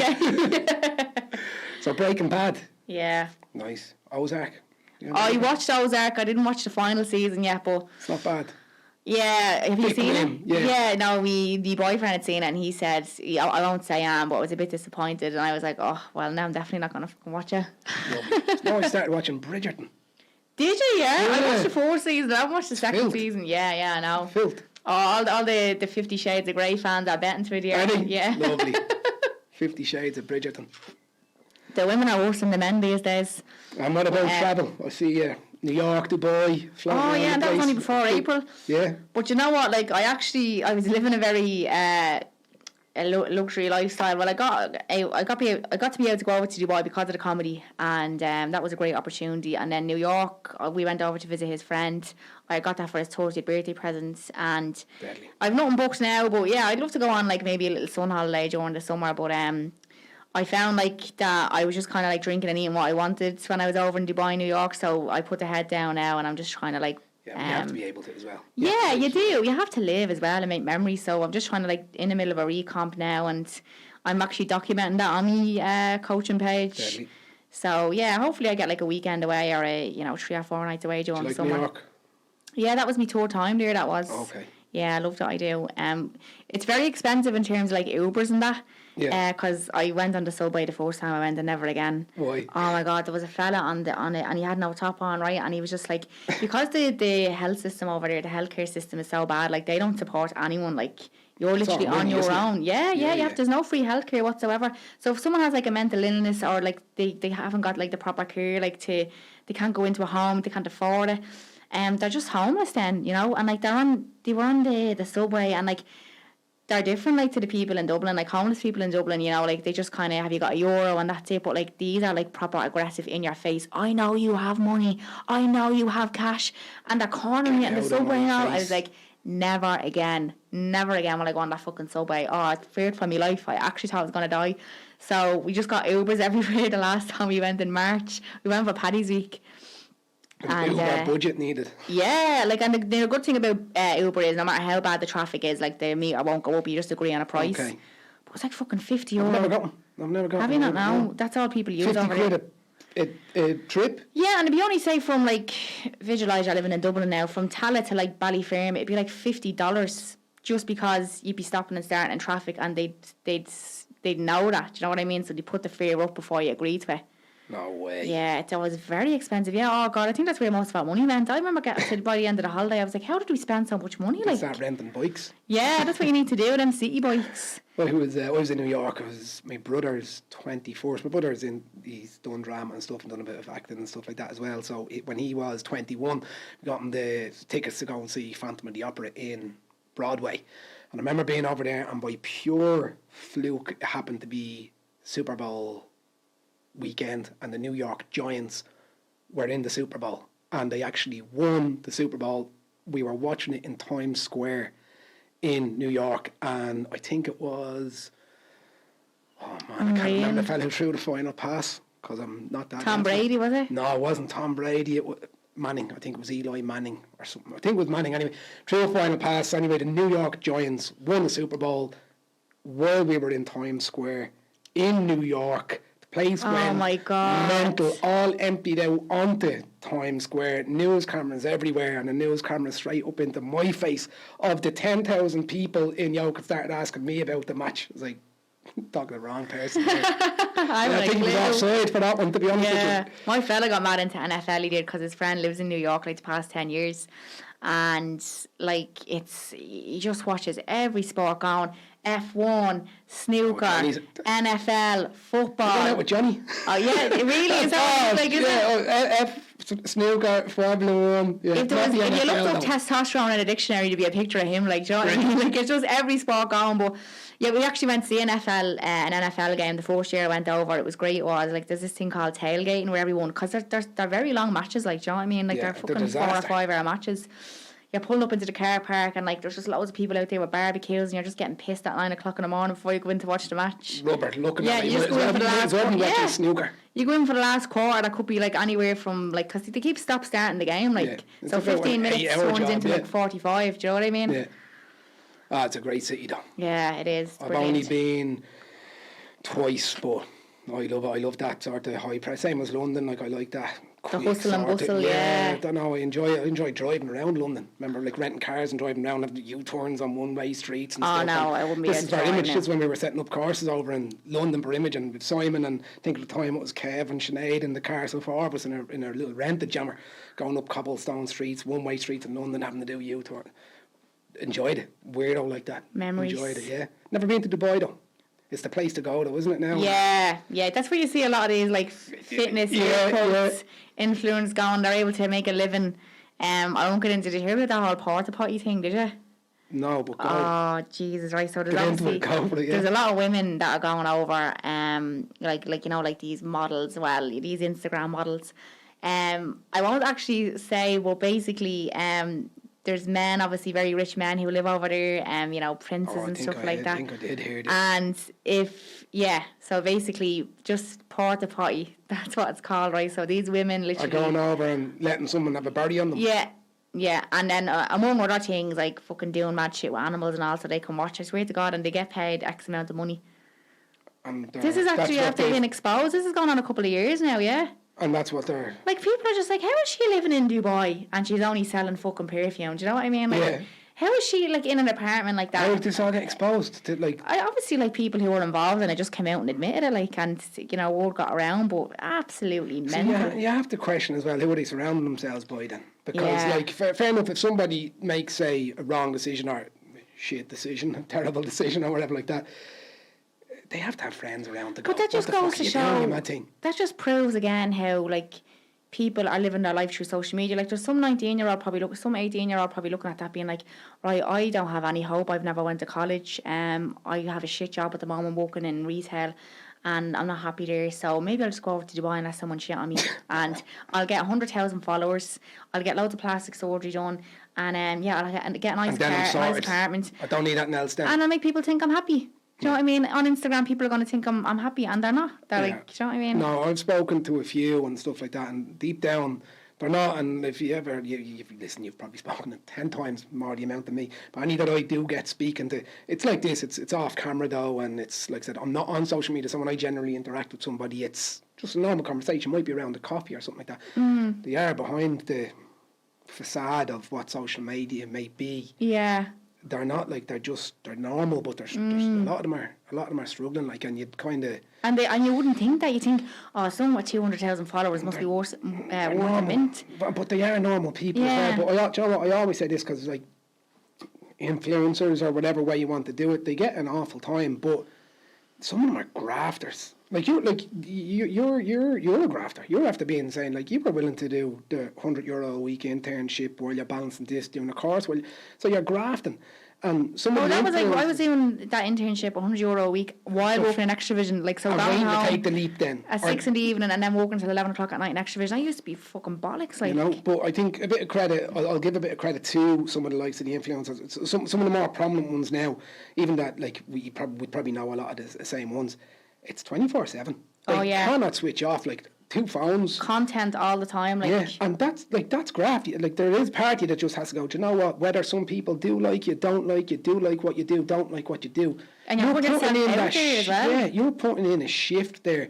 Probably far more taxing on the body mentally and physically than it would be trying to set up a business. Like, back in the day, trying to set up a business. And like you said, you're open to criticism, the amount of negative comments that they might come across, and they're getting up and they're going, and it's easy to begrudge somebody, but there has to be a hats off at some stage, like, I think, from the general public to go, do you know what, although that influencer mightn't be pushing what I agree with myself, like, they are putting that graft in, they are trying, and if they do have good people around them, I think eventually they'll... But you get, like, I know you were saying earlier, like, have you got any advice? Like, a lot of young people want to get into the game because, I want everyone to recognise me, I want people to know who I am, I want to be famous, like, do you know what I mean? And it's like, that wears off after... Very quick. Very quick, yeah. When you're on a night out and there's people drunk and they're coming up to you, like, giving you your life story, you're just like, I would give anything just for, like, not to have, like, the... You know, such a big following tonight. Do you know what I mean? Or, yeah. You know, if, like, some people are harmless, like, they don't realise, but you're in the middle of a shopping centre, like I was saying about before the podcast come on, like, a girl recognised me in Dunnes Stores. Like, some people can just come on and be like, oh, actually, I love your videos and all, like, well done.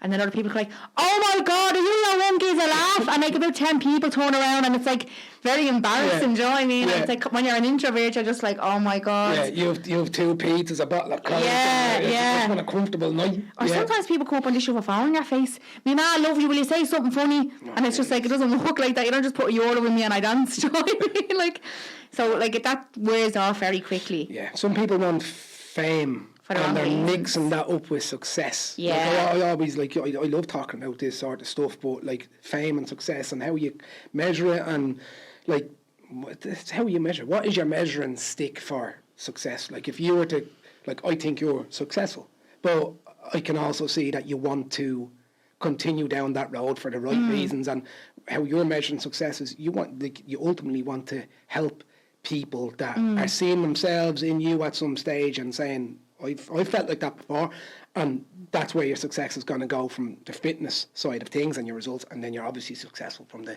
comedic side.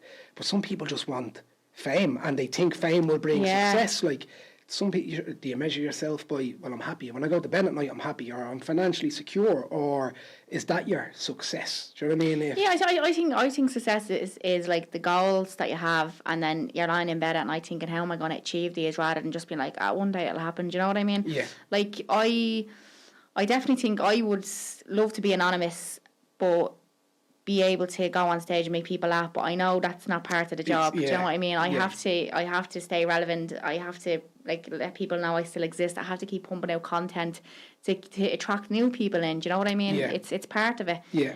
But yeah, I think The sacrifice. you do have to make you have to make sacrifices. Like, you know, sometimes I reach out to someone online. I don't know, like, they might run a coffee company, say, for instance, and the gym I walk in, they could be running an event, and I'll reach out and be like, hey, is there any chance that you can come up on Sunday? We're doing an event. We'd really appreciate it. And they're looking for, like, yeah, if you put up this post for us, if you put up 3 stories, if you do, we can give you X, Y, and Z. And I'm like, no, like, I actually just want you to come up and save our customers coffee. Like, do you know what I mean? Yeah. Sometimes it nearly turns you off reaching out. Like, for favours, do you know what I mean? Not even a favour, like, look, I'll pay you, like, I actually just want your service, like. Yeah. Or if you go to a nail salon and it's like, hey, I'm just wondering if you have any free appointments on Saturday. We don't, but we can fit you in if you put up a story and if you do this, like, it's... Do me a favour. You nearly feel like... I want to be just on my fucking nails. Just, Yeah. Like, I just want to book in to get me nails. Yeah. You nearly feel like making up an alias. Yeah. like, Yeah. Gives a loaf. Yeah. Yeah. No.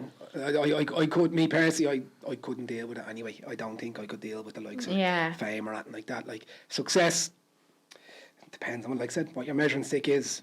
Happiness, going to bed at night, being able to close your eyes and feel satisfied, feel fulfilled. If you have a family that you feel like you're looking after them and they're secure, like that's and there's success. an element of guilt as well, where there's like a couple of days that go by and be like, you know, I could have been way more productive yesterday. I could have been way more productive. I had a lot of spare time, but I sat around, I just scrolled on my phone, and like I do kick myself in that sense. But I think a lot of creative people struggle with procrastination, and I think that's something I could improve on. Guilty. Yeah. Yeah. It's true. I'm fairly sure Adam will agree there. Yeah. Adam's like, will you do this video for us? Will you do that video? Listen, I need these words changed. Yeah, no, 100%. I'll do that at the end. And you look back and you're like, why? What were my priorities? Like, why didn't I? Like, I should be... Sometimes I think if I don't put a video every week, people are going to forget about me. But, you know, I'm more about quality over quantity. So if I put out one good video every 3 weeks and, you know, it does really well, I'm happy with that, rather than putting up shy for the sake of it. Yeah, do you know what exactly. I mean? Sure, then it becomes a habit. And then your passion, then the passion is gone. Like, I know habits can be good things, but if a habit takes over from where you actually have a passion for something and then it comes down, that passion's gone, then you'll be miserable. Yeah. No, you might as well be back doing Excel spreadsheets 100%. on 100 quid in the... Yeah. But going back to give up willing to do that, like, you're a grafter. Yeah. Do you know what I mean? So and during lockdown, I thought to myself, I'm going to be living off the PUP payment, but I want to walk. I don't want to not walk, and I was delighted then that the gym opportunity came along then, you know. I actually had a purpose to stick it up and do something. Brilliant. Well, I think we'll, before we start wrapping the few bits up, any disasters you face, any on stage, just meltdowns where you can go, you know what, I learned from that, or has it all just gone smooth? It's all been going well so far. Like, I never had, at my own shows anyway, like, I've never had a situation where, oh Jesus, that was shit, like, they really didn't like that. Like, I feel I was very lucky that I created my audience online, so when they were buying tickets to come see me, they were already familiar with who I was. Whereas you're only starting off in the business, you have to build up your crowd, you know. Yeah. But I remember I did a festival in Cork, and it was like the Independence Festival, I think it was called. And there was a comedy tent at it, right? I don't think comedy works at festivals, right? And I went to do, you know, the All Together Now festival? Yeah.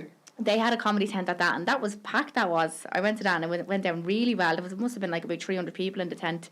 You're doing 20 minutes, you know, it was like a lineup it is. So confidence is high. Yeah, and then I did one in Cork, and it was in like the corner of this barn, right? Now, it was on the grounds of the festival, but it was like concrete. People were sitting on concrete, right? It wasn't grass. Over in the corner, you had a bunch of cows, like, and it was so random. And it's just not the environment for comedy. And you're standing on stage in a barn about the size of fucking Dundrum, right? And your voice is getting lost because the place is so big.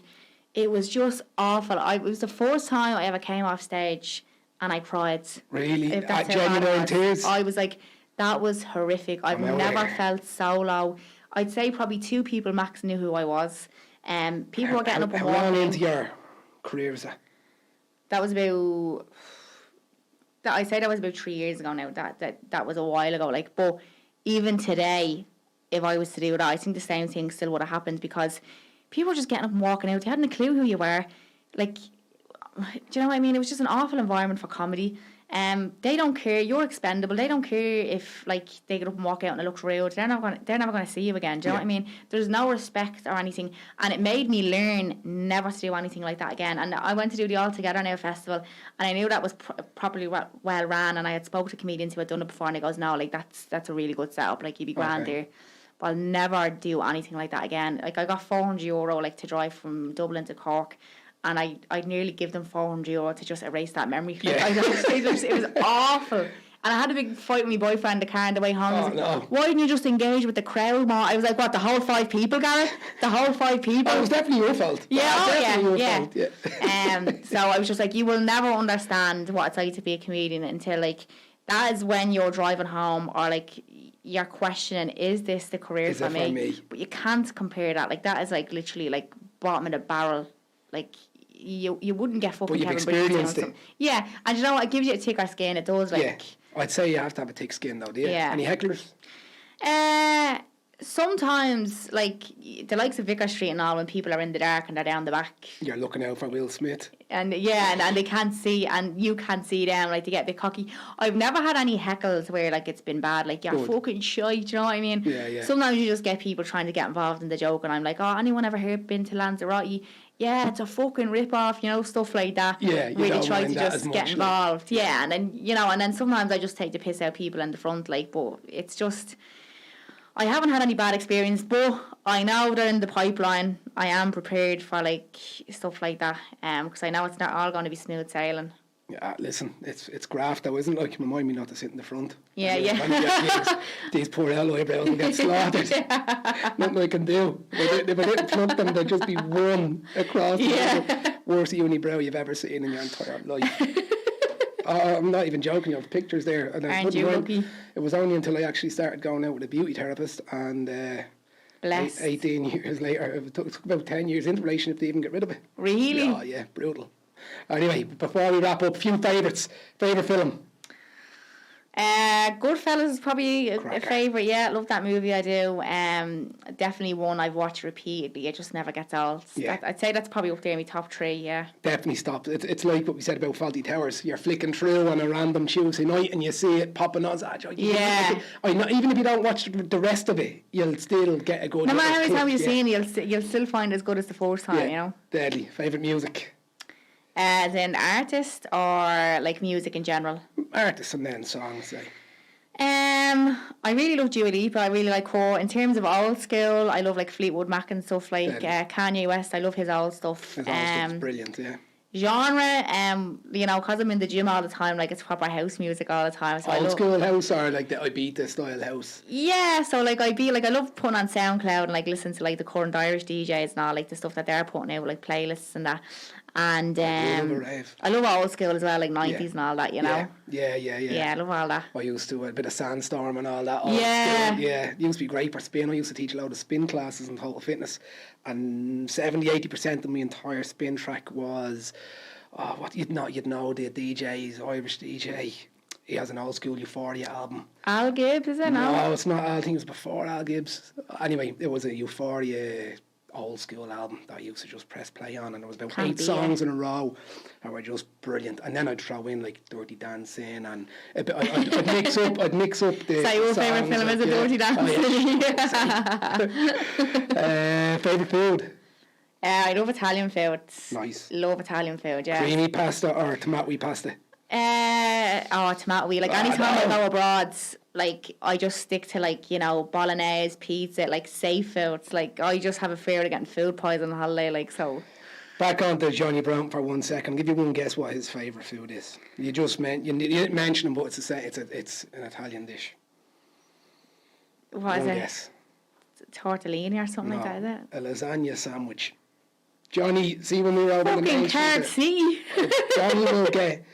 Johnny's watching this, or if Johnny watches this, I've seen Johnny get 2 slabs of lasagna. There's actually 2 lads in Galway that done a course, spoke about this on their own podcast, about the time they first met Johnny, and on day 1 he says, yeah, come on, we go across, get a bit of lunch, and in the centre across the road he's getting the lasagna sandwich, and he's asking the girl, can I grab a roll as well? And he's getting to put the lasagna into the roll. It's lovely, that'll do the job. Oh, I say sandwiches. he pours the milk in before the cereal as well, does he? Weirdo. I had to think about that. He had my ma's lasagna. Actually, my ma's. I love a good lasagna though. I stuck a message into the family WhatsApp group saying, listen, I'm doing a podcast with Enya Martin, gizalaugh later on. Anybody want me to show that now for my ma? Hell yeah, I was going to play it for you. Hell yeah, tell her she done a skit there at Easter and it was brilliant. She was a tonic for me. So my ma. That was the Jesus, and Mary was like, where were you all weekend? I was worried sick, and Jesus was like, you won't believe me, I was locked in a cave. But I actually had a lot of like people in the comments now. Well, not a lot of people. You had like 1 or 2 people being like, "Oh my God, the Lord," and all like this. So just You're never gonna please everybody. People like that shouldn't watch videos. Our Lord and all like would be torn and all like fucking. Yeah, no, they people like that should still be on black and white television and just sitting there. Yeah, not allowed to have a phone to even watch something. No, not at all. All right, well, Enya, it's been an absolute pleasure. I know you have Kilkenny coming up. I keep on spinning this chair. Adam's going to kill me. I know you've got Kilkenny coming up, 4th of June. Bank holiday weekend in June, yeah. So I'm in the Set Theatre. You can go onto the Cat Laughs website. It's a comedy festival in Kilkenny every year, and you can buy the tickets off that. I'm doing my own solo show. I'm on a couple of lineups as well, but my actual solo show is on Saturday afternoon at 3. The last time I was there, would you believe, there was only 30 people allowed come see me because of the restrictions. That must be tough. In the same theatre, yeah. So and we had to. Up there, now? There was 60 people. The first time I went to Kilkenny, there was 60 people, right? That had to be split into 2 groups of 30 in a 300-seater venue because of restrictions. Jesus. A 3:00 show and a 7:00 show. The 3:00 show weren't allowed drink. Now it was like talk about having an away game, yeah. When you say like worst experience, now I went onto that stage and I was like, this is going to be hard work. But I have to say, the 3:00 crowd were actually better crack. Like sober. Yeah. Like, and you know what? It was just like, right, they know it's not my fault. It's not like I put the show on sale and only 30 people came to see me. Like, so I just kept saying, oh, shit, isn't it, these restrictions? Yeah, I'm blaming me,